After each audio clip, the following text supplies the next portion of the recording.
In this video, we'll look at solving a rational equation that leads to a linear equation.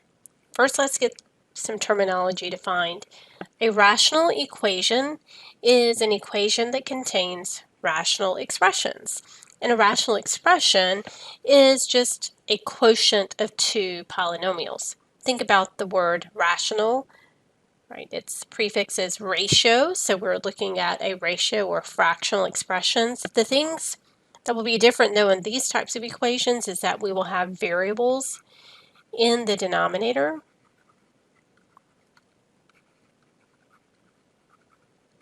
And when we have variables in the denominator, we have to be very careful about restrictions on the values because we cannot divide by zero. So a restriction is going to be a value that makes the denominator of a rational expression 0. Remembering that division by 0 is undefined.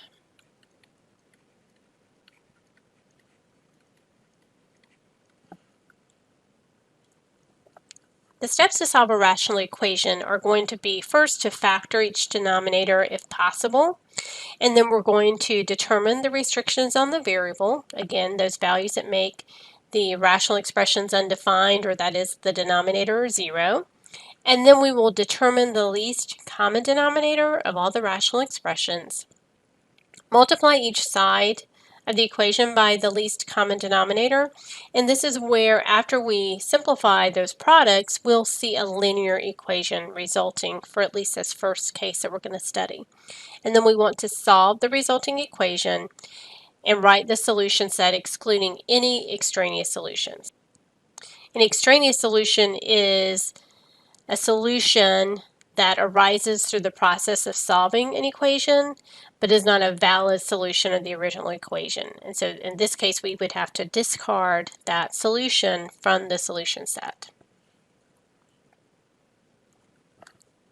Let's go through a few examples. The first equation is 1 divided by 2 plus 7 divided by the expression 2y equals 8 divided by y. The denominators are in their factored form. The least common denominator is the expression 2y. Right? We need something for 2 to divide into it, for 2y to go into it, and for y to go into it, and that is 2y. The restriction occurs where 2y is equal to 0 or y is equal to 0, but when we divide by 2, we just get y is equal to 0. And so the restriction is that y cannot equal 0.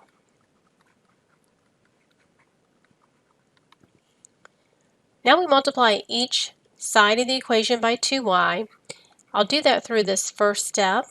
So we have 2y times the entire left side, 1/2 plus 7 divided by 2y, is equal to 2y times the right side, which is 8 divided by y. We distribute the 2y to each of the terms of the equation on the left. This gives us 2y times 1/2 plus 2y times 7 divided by 2y is equal to 2y times 8 over y. We can simplify by dividing out the common factor of y, and that leaves us with just 2 times 8, or 16. Simplifying the products on the left, 2y times 1/2, the 2 is common, which divides out. Y times 1 is y. 2y times 7 divided by 2y, the 2y's divide out, and we're just left with 7 is equal to 16. To solve for y, notice this first off is a linear equation. So we can subtract 7 from each side to get y is equal to 9.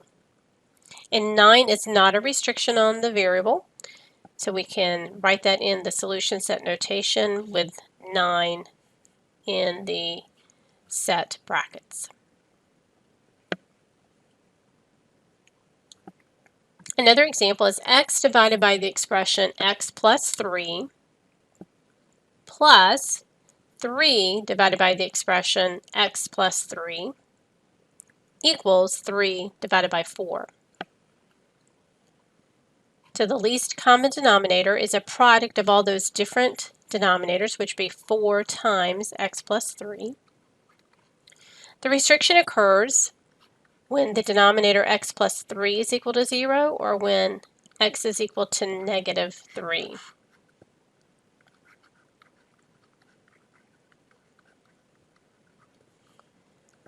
Multiply each side of the equation by the least common denominator, and from the previous example, hopefully you'll be okay if I do this, that is really equivalent to multiplying each term by the LCD.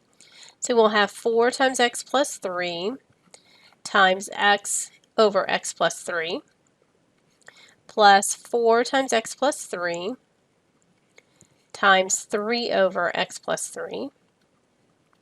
And that's equal to 4 times x plus 3 times 3/4. Now we simplify this, dividing out the common factor from the first product of the x plus 3, and we're left with 4 times x, or 4x.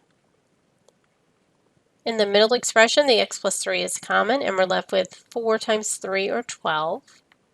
And then that is equal to, on the right-hand side, notice that the 4 divides out as a common factor. 3 times x plus 3 is 3x plus 9. Again, our resulting equation is a linear equation. We will solve this by subtracting 3x from each side. 4x minus 3x is x plus 12 equals 9. And then we can subtract 12 from each side to get x is equal to negative 3. Now, if you're in a hurry, you might say, oh, I have found the solution. But remember, we have to check for extraneous solutions. And notice that negative 3 is a restriction on our variable, which means that this cannot be a solution of the original equation. We have to discard it. So this equation has no solution, which we denote by the empty set.